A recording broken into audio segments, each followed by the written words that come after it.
Sir ನೀವೇನು ಕೇಳಲಿಲ್ಲ, ನಿಮಗೆ ಗೊತ್ತಿರುತ್ತೆ ಅನ್ಕೊಂಡೆ.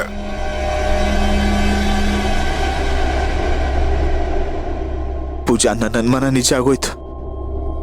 ಆ ಮೀರಾ ಸೇವಂತಿ ಅದಕ್ಕೆ ಹೆಸರಲ್ಲಿರೋ ಆಸ್ತಿನೆಲ್ಲ ತನ್ನ ಹೆಸರಿಗೆ ಮಾಡ್ಕೊಂಡಿದ್ದಾಳೆ.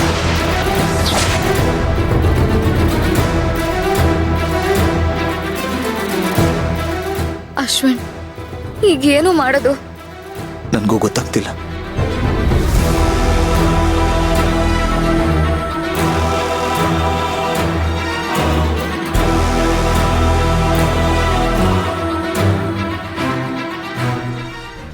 ಏನ್ ಹೇಳ್ತಾ ಇದ್ದೀರಾ ಭಾವ? ಪ್ರಿಯಾನ ಕೊಂದಿದ್ದು ಮೀರಾನಾ? ಹೌದು ಅದಕ್ಕೆ. ಅದಕ್ಕೆ ಬೇಕಾಗಿರೋ ಎಲ್ಲ ಸಾಕ್ಷಿಗಳು ನನ್ನ ಹತ್ರ ಇದೆ.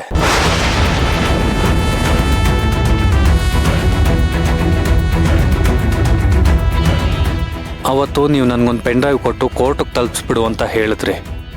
ಆದರೆ ಆ ಪೆನ್ ಡ್ರೈವಲ್ಲಿ ಏನಿತ್ತು ಅನ್ನೋದನ್ನ ನಾನು ಓಪನ್ ಮಾಡಿ ನೋಡಿದೆ. ಅದರಲ್ಲಿ ಇವಳು ಮಣಿಗೆ ಬೆಂಕಿ ಇಟ್ಟು ಸುಡ್ತಾ ಇರೋದು ರೆಕಾರ್ಡ್ ಆಗಿತ್ತು.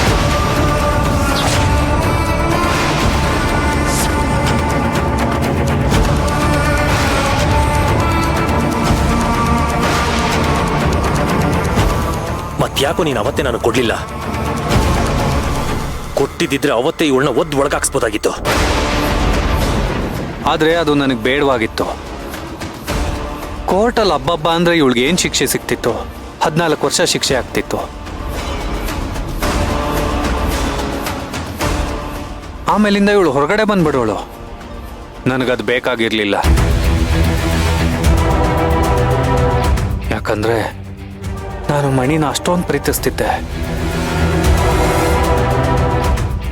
ನನ್ನ ಮಣಿ ಕೊಂದಿರೋಳ್ನ ಪ್ರತಿದಿನ ಇವಳನ್ನ ಚಿತ್ರಹಿಂಸೆ ಕೊಡಬೇಕು, ಇವಳ ಬದುಕನ್ನೇ ನಾಶ ಮಾಡಬೇಕು. ಮಣಿ ಹೇಗೆ ನರಳಾಡಿ ಸತ್ಲೋ ಹಾಗೆ ಪ್ರತಿದಿನ ಪ್ರತಿ ಕ್ಷಣ ಇವಳು ನರಳಾಡ್ತಾನೆ ಇರಬೇಕು ಅನ್ಕೊಂಡೆ. ಅದಕ್ಕೆ ಇವಳಿಗೆ ತಾಳಿ ಕಟ್ಟಿ ಮನೆಗೆ ಕರ್ಕೊಂಡು ಬಂದೆ.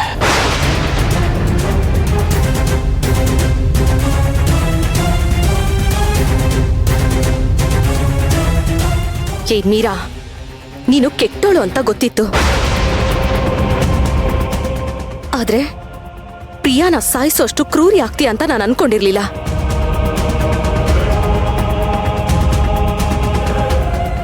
ಹೋಗಿ ಹೋಗಿ ನಿನ್ ಜೀವನ ಸರಿ ಮಾಡ್ಬೇಕು ಅಂತ ನಾನಿಷ್ಟೆಲ್ಲ ಒದ್ದಾಡ್ದೆ ನೋಡು. ನನಗೆ ನನ್ನ ಮೇಲೆ ಅಸಹ್ಯ ಆಗ್ತಾ ಇದೆ.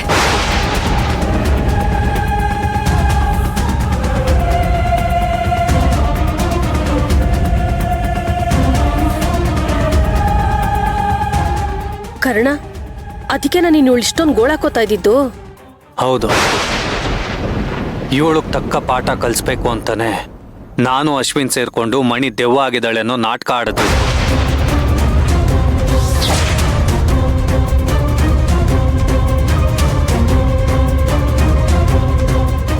ಪ್ರಿಯಾ ದೆವ್ವನೇ ಆಗಿಲ್ವಾ? ಮತ್ತೆ ಅವತ್ ನನ್ ಕಣ್ಮುಂದೆ ಬಂದು ಮಾತಾಡಿದ್ಯಾರು? ಅಶ್ವಿನು ನಿನ್ ಜೊತೆ ಸೇರ್ಕೊಂಡಿದ್ನಾ? ಹೌದು, ಮಣಿ ದೆವ್ವ ಆಗಿರೋ ಥರ ದಿನ ವೇಷ ಹಾಕ್ಕೊಂಡು ಬಂದು ಮೀರಾನ ಹೆದರಿಸ್ತಿದ್ದು ಬೇರೆ ಯಾರೂ ಅಲ್ಲ, ನಮ್ಮ ಅಶ್ವಿನ್.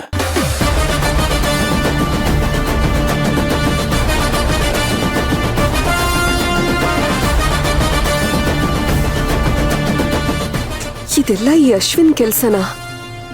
ಇವಳನ್ನ ಒಂದೇ ಸತಿ ಸಾಯಿಸೋದು ನನ್ನ ಉದ್ದೇಶ ಆಗಿರ್ಲಿಲ್ಲ. ಪ್ರತಿದಿನ ಪ್ರತಿ ಕ್ಷಣ ಇವಳು ಟಾರ್ಚರ್ ಕೊಟ್ಟು ಸಾಯಿಸ್ಬೇಕು ಅನ್ನೋದು ನನ್ನ ಉದ್ದೇಶ ಆಗಿತ್ತು.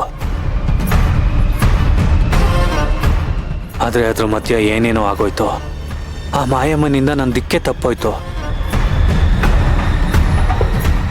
ನಾನು ಮೀರಾ ಮೇಲೆ ಸೇಡ್ ತೀರ್ಸ್ಕೊಳ್ಬೇಕು ಅಂತ ಹೋಗಿದ್ದೆ. ಆದರೆ ಯಾವಾಗ ಮಣಿ ನಿಮ್ಮನ್ನು ಸಾಯಿಸ್ಬೇಕು ಅಂದ್ಕೊಂಡಿದ್ಲು ಅನ್ನೋ ವಿಷಯ ಗೊತ್ತಾಯ್ತು,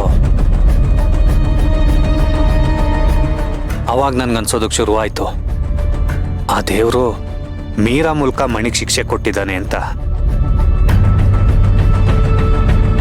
ಅಪ್ಪಿ ತಪ್ಪಿ ಅವಳೇನಾದ್ರೂ ಈಗ ಬದುಕಿದ್ದಿದ್ರೆ ನಾನೇ ನನ್ನ ಕೈಯಾರೆ ಅವಳನ್ನು ಸಾಯಿಸ್ಬಿಡ್ತಿದ್ದೆ.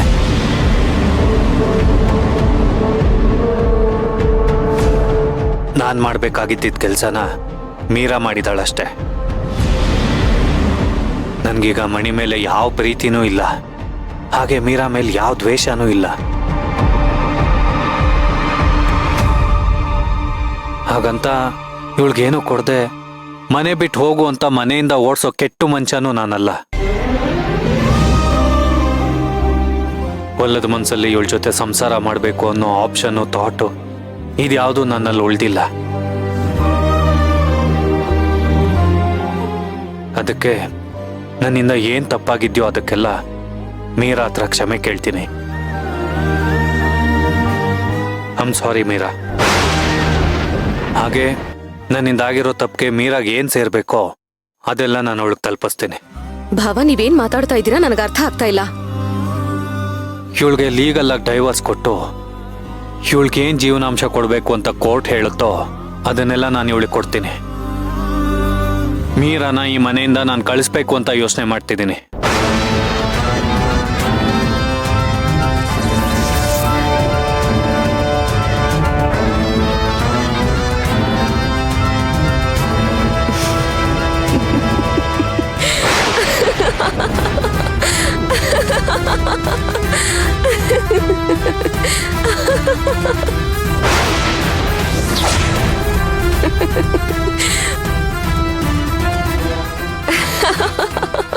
ಮೀರಾ, ಯಾಕೆ ನಗ್ತಾ ಇದ್ಯಾ? ಏನಂದೆ ನೀನು? ನನಗೆ ಜೀವನಾಂಶ ಕೊಡ್ತೀಯಾ? ಇನ್ನೊಂದ್ ಸ್ವಲ್ಪ ಹೊತ್ತಲ್ಲಿ ನಿಮ್ಗಳ ಜೀವನ ಏನಾಗತ್ತೆ ಅಂತ ನಿಮ್ಗೆ ಗೊತ್ತಿಲ್ಲ.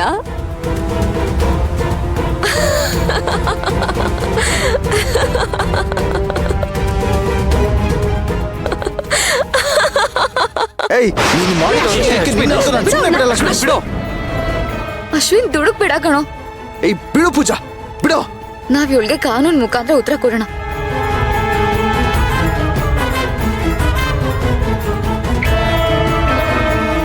ಹೆಣ್ಮಕ್ಳ ಮೇಲೆ ಕೈ ಮಾಡಿದ್ರೆ ಕೇಸ್ ಆಗುತ್ತೆ ಕಣೋ. ಏಯ್, ಬಿಡು ಪೂಜಾ. ಏನ್ ಕೇಸ್ ಆಗುತ್ತಾ? ಆಗ್ಲಿ ಬಿಡು. ಇವಳು ಮಾಡಿರೋ ಮೋಸಕ್ಕೆ ಇವತ್ತು ಇವಳು ನಾನು ಕೊಂದ್ರೂ ಪರವಾಗಿಲ್ಲ. ಏನಾಗಿದೆ ನಿಮ್ಗೆಲ್ಲ? ಮಾತೆತ್ತಿದ್ರೆ ಕೊಲ್ತೀನಿ, ಜೈಲ್ ಹೋಗ್ತೀನಿ ಅಂತ ಹೇಳ್ತೀರಲ್ಲ. ಏನಾಯ್ತು ನಿನ್ಗೆ ಅಶ್ವಿನ್? ಇಷ್ಟೊತ್ತು ಚೆನ್ನಾಗೇ ಇದೆಯಲ್ಲ. ಅಣ್ಣ, ಅದಕ್ಕೆ ಈ ಮನೆನ ನನ್ನ ಹೆಸರು ಮಾಡ್ಕೊಟ್ಟಿದ್ರಲ್ಲ, ಆದ್ರೆ ಅದನ್ನ ಮೋಸದಿಂದ ಇವಳ ಹೆಸರು ಮಾಡ್ಕೊಂಡಿದ್ದಾಳೆ.